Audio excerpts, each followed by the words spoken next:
Diddy and Justin Bieber hung out back in the day, but it was hard to gauge just how close the two celebs were, until now.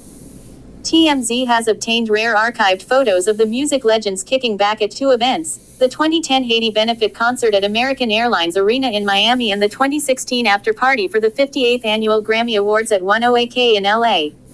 Reviewing the images, one thing becomes abundantly clear. Diddy and the much younger Bieber were super tight.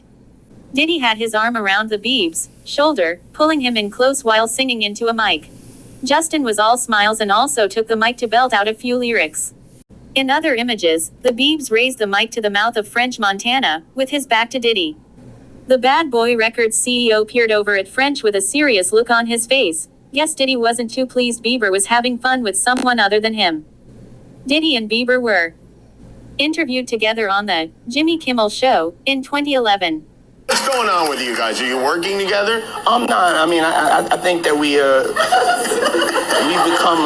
become friends in a strange way. You know. Like Robin Big. Yeah. It's like exactly. I'm big in it, Robin. Yeah. No, I mean, to a lot of us, he's like a little brother. You know what I'm saying? He's not afraid to call and ask for advice. He's somebody that, in the industry-wise, the record industry is a strong family, and he's somebody that, you know, we definitely have our arms around, and we want to protect him because he's such genuinely a nice person besides his talent. You know what I'm saying? He's one of the greatest kids that you could ever know. Justin, Diddy bought his son a Bentley. Maybe, you know, he could buy you one also while you're out. Got me a Lamborghini. That's nice. I haven't gotten it yet, though. Yeah, I know. When is that coming, that Lamborghini? We talked about this last time. He had the Lamborghini for a day or two, and he had access to the house, and he knows better than to be talking about the things that he does with Big Brother Puff on national television. He knows better than to be talking about the things that he does with Big Brother Puff on national television. In the resurfaced clip, Diddy said Justin knows better than to be talking about the things that he does with Big Brother Puff on national television, referring to his notorious house parties. Of course, Diddy's statement hasn't aged well given the mountain of trouble he's in. The feds arrested Diddy and charged him with racketeering, sex trafficking and other serious crimes. Diddy has pled not guilty to the crimes, but remains in jail without bond. This is the type of indictment you would expect from someone in the mafia. I don't know that I can keep him off the stand. He is very eager to tell his story. They're going to show that video over and over and over about what happens to women that won't change their stories. His reputation is over. The United States government, they start making this case as a takedown of a successful black man. TMZ presents the downfall of Diddy, the indictment. Diddy is in the crosshairs of the feds, and they mean business. You would have thought they were taking down a violent gang leader, not somebody who makes music and has charmed America for decades. Diddy is under criminal investigation after multiple lawsuits accused him of horrific crimes. Music mogul Sean Diddy Combs accused of sex trafficking and sexual assault. Now, people who lived in Diddy's world are talking to TMZ, and what they say is revealing and disturbing. I knew all of that was going on. Diddy is in the crosshairs of the feds, and they mean business. You would have thought they were taking down a violent gang leader, not somebody who makes music and has charmed America for decades. Diddy is under criminal investigation after multiple lawsuits accused him of horrific crimes. You know the whole time. I've seen Puff have anger spazzes on producers, females. I'm a savage. Whatever I want, I'm going to get. Whatever I want, I have to get. Diddy's alleged bad behavior went unchecked for years. There have always been whispers and rumblings about Diddy. His famous friends are heading for the hills. They have 250 cameras they took out his house. A lot of people might be running from that tape. I don't think it's only celebrities going to be shook. He had politicians in there. He had princes in there. He also had a couple of preachers in there. As you come onto the page, kindly hit the like bell and subscribe to the channel if you haven't done so as yet. And don't forget to put on your notification bell so you can be notified when I drop the next video. Thank you. I knew all of that was going on. I've known the whole time. But Suge Knight, Diddy's archenemy, shockingly is sad over Diddy's undoing. I'm not the type of guy to cheer for people's downfall. and somebody get killed or something happens, I'm not gonna pop champagne bottles. I done seen this dude shake back from some stuff, right? So, I'm not gonna count him out. I had just gotten out of the shower and walked inside of the studio, and it was such a nice day. I'm like, let me go sit outside on the bench for a little while. Heard a big boom, and then I heard like like the sounds of like armored vehicles approaching. Simultaneous raids on March 25th, 2024. A massive show of force. Dozens of Homeland Security officers rolled up in armored vehicles at Sean Diddy Combs' mansions in Miami and LA. Diddy's close friend and producer, Stevie J, was at the Miami property when things got real. Guys jumped out, you know what I'm saying? Guns up and aimed. Get up, get on the fucking ground. Drop your fucking phone. You know what I'm saying? I'm like, yo, I'm here by myself.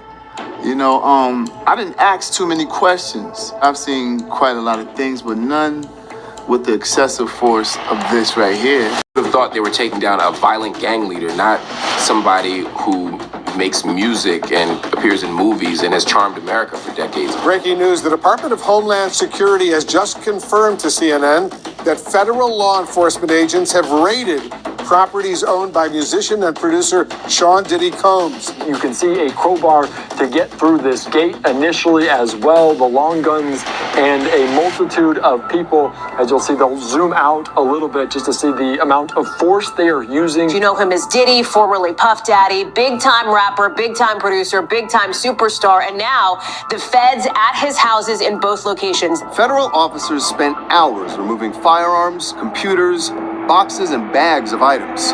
Both properties left in shambles. They didn't do this to Harvey Weinstein, right?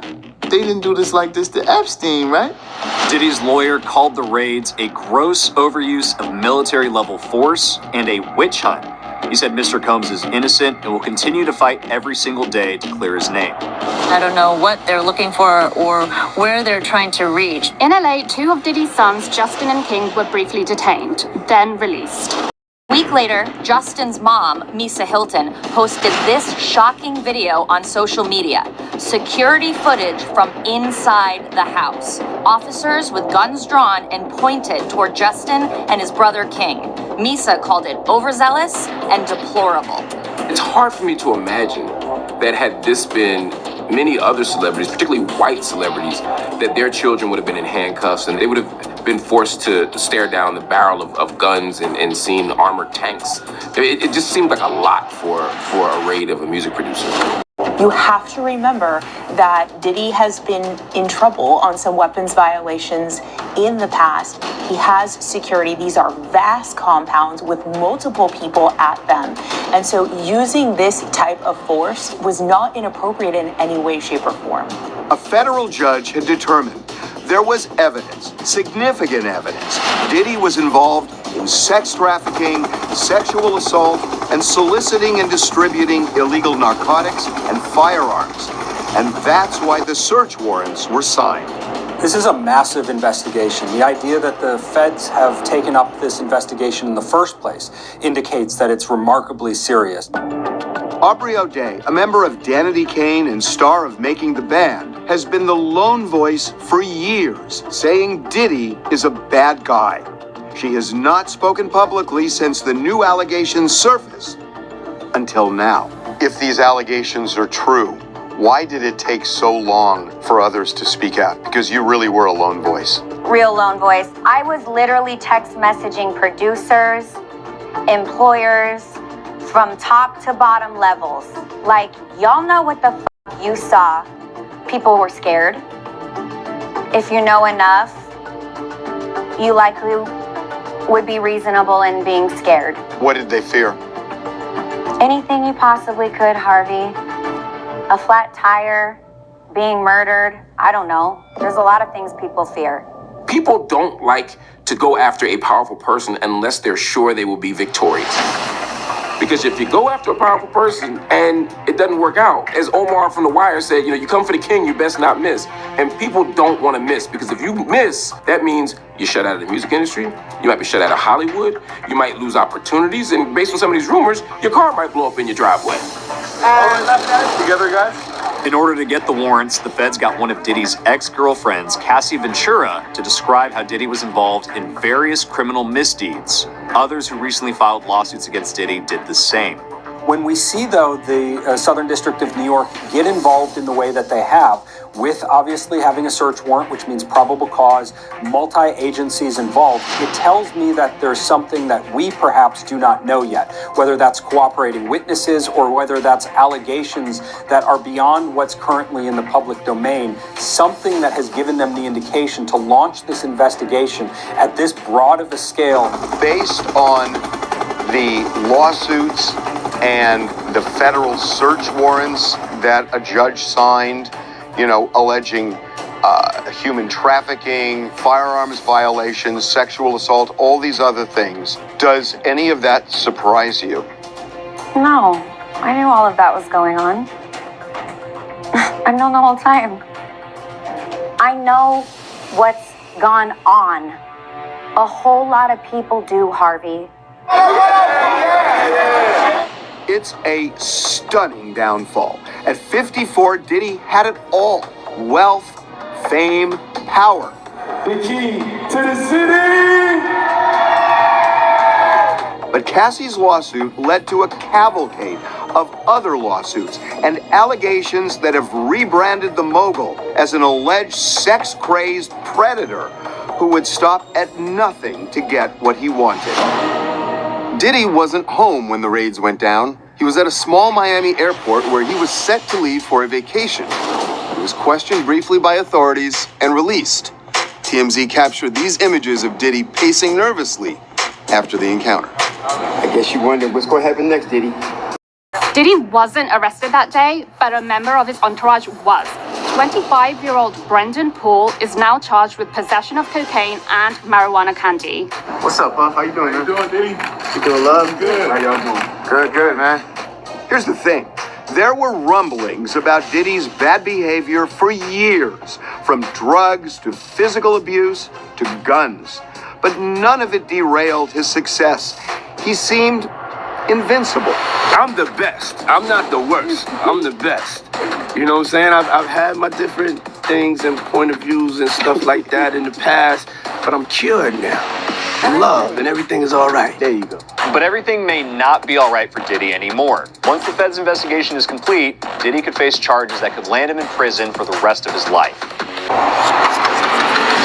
Music mogul Sean Diddy Combs accused of sex trafficking and sexual assault in a lawsuit filed in federal court here in New York. Cassie describing the music mogul as a vicious, cruel, and controlling man, saying she was trapped and held down by Combs. Cassie Ventura was Diddy's on and off again girlfriend for a decade, and her allegations turned Diddy's world upside down. Cassie filed a lawsuit in November 2023, and that was the catalyst for the federal investigation and those military-style raids. How unusual is it for the feds to kind of have their eyes opened by civil litigation, which seems to have happened here? Well, it's certainly important for the feds, the Department of Justice, to have their eyes open to what's going on around them. With the Department of Homeland Security involved, that indicates that this goes beyond the border. And that tells me that the Department of Justice and the investigators in this case may have inclinations or information about that has led to the massive scale of this investigation. Cassie was a 19-year-old singer when Diddy signed her to his Bad Boy record label shortly after they met. I wanted everybody to meet Cassie. Cassie. Yes, Cassie. When I saw her and I met her, that's what kind of made me really fall in love with the project, because I saw something more than just records. Cassie's self-titled album was released in 2006. About a year later, her relationship with Diddy became romantic. In her lawsuit, Cassie claimed Diddy quickly lured her into an ostentatious, fast-paced, and drug-fueled lifestyle. She said Diddy gave her copious amounts of drugs, including opiates and ecstasy. Cassie claimed Diddy was often violent, forced her to carry a gun in her purse. She says in 2012, Diddy became enraged when he heard about a brief relationship she had with rapper Kid Cudi during a rough patch with Diddy. Diddy threatened to blow up Kid Cudi's car. Kid Cudi confirmed his car had been blown up in his driveway. In 2015, Cassie claims a severely intoxicated Diddy dangled one of her friends off a 17th floor hotel balcony. The complaint going on to accuse Combs of uncontrollable rage, alleging that he often punched, beat, kicked, and stomped on her, then allegedly used his money to hide evidence of abuse, including putting Ventura up in a hotel for days to heal. Cassie described one violent incident where Diddy stomped on her face repeatedly, causing her to bleed profusely. She says Diddy's head of security tried to step in, but he was unsuccessful. From wild sex parties to sex workers, the allegations against this music mogul are shocking. At one point also, she said that he would force her to interact sexually with escorts, and he would watch himself and enjoy himself and pleasure himself while watching her. They were called freak-offs. Very interesting term. I've never witnessed that type of behavior. I don't know what a man do in his bedroom or nothing like that. They was rocking together. I know. All I know is they both was rock stars, living their best life in a relationship. Cassie claims she only participated in those freak-off encounters because she was afraid she'd be beaten if she refused. Cassie also claimed near the end of their relationship, Diddy forced his way into her home and raped her. All of the Diddy controversy exploded because of the Cassie lawsuit. Once Cassie files that civil suit, now people feel like it's not rumor or innuendo anymore. You have somebody who was in a publicly known relationship with him for a very long time. And when that person is making allegations about freak-offs, and when that person is talking about different types of potentially criminal activity that's being alleged, now people believe it. One of the biggest legal blunders of all time was when Cassie threatened a lawsuit unless Diddy paid her $30 million. He told her to pound sand, never believing she'd do it. But she did. Diddy's lawyer insisted Cassie was blackmailing his client, but that lawsuit opened Pandora's box. Social media, especially TikTok, went crazy, and in a nanosecond, Diddy's reputation was trashed. Today I'm announcing a 3-count indictment charging Sean Combs with racketeering conspiracy, sex trafficking, interstate transportation for prostitution. He was cloaked with respectability. Why do you think it took 16 years? Every dog has his day. That's how he did it, through a vast network. It's a victory for everyone who has felt the specter of violence, oppression, evil, whatever. He's going down. There were rumblings about Diddy's bad behavior for years. Federal officers spent hours removing firearms, computers, boxes, and bags, a massive show of force. Cassie claimed Diddy was often violent. There's a lot of things people fear. I know what's gone on. A whole lot of people do. Are we all perfect? Nah. It's a stunning downfall.